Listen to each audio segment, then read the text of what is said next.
సముద్ర తీరాన ఓ కుర్రాడు ఆడుకుంటూ ఉండగా ఓ చెప్పు కనిపించకుండా పోయింది. అతను వెంటనే ఈ సముద్రం మహా దొంగ అని రాశాడు. కొంచెం దూరంలో ఒక వ్యక్తి అదే సముద్రంలో వల వేసి చేపలు పడుతున్నాడు. ఆ రోజు తాను అనుకున్న దానికంటే ఎక్కువ చేపలు దొరకడంతో ఈ సముద్రం గొప్ప దాత అని రాశాడు.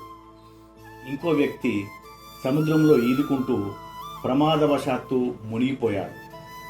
అతని తల్లి ఈ సముద్రం నా కొడుకు లాంటి అమాయకులను పొట్టన పెట్టుకున్న మహమ్మారి అని రాసింది.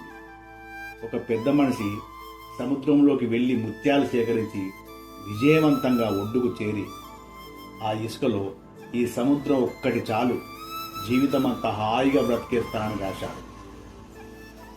అనంతరం ఒక పెద్ద అల వచ్చి వీరంతా రాసిన మాటలను తుడిచిపెట్టేసింది. రకరకాల అభిప్రాయాలను సముద్రం తన అలలతో తుడిచి వేసేసింది. అలాగే మన జీవితంలో ఎవరెవరో ఏదో అన్నారని బాధపడరాదు. ఇంకా ఇతరులు ఏవేవో చెప్పిన మాటలన్నింటినీ విని ఎవరిపైన చెడు అభిప్రాయానికి రాకూడదు. ఈ ప్రపంచాన్ని ఒక్కొక్కరు ఒక్కో కోణంలో చూస్తారు. చేదు అనుభవం ఎదురైనప్పుడు అలా ఎందుకు జరిగిందో అని ఆలోచించండి. దాన్ని తొలగించి ముందుకు అడిగేయండి. అప్పుడే జీవితంలో ప్రశాంతత సముద్రంలా గంభీరంగా ఉంటుంది.